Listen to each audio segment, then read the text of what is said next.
Бөкетов атындағы Қарағанды мемлекеттік университетінің Тарих факультетінде қайраткер, ақын, Жазушылар одағының мүшесі, ғалым, Бүркіт Ысқақұлының туғанына 95 жыл толуына орай Азаттық, аңсап, азап, шеккендер атты тарихи-танымдық кеш өтті.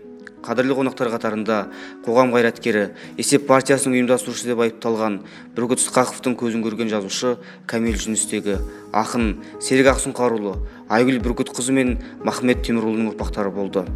Олардың көздеген бір-ақ мақсат қазақ ел болса екен, қазақ құрып кетпесе екен, мемлекет болса екен, табан делбесік деген дүние. Тек қана таңдау жолдары ғана.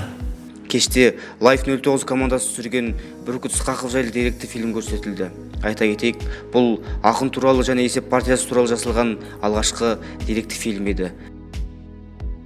Менің әкем ылғи жастарға көп көңіл бөліпті.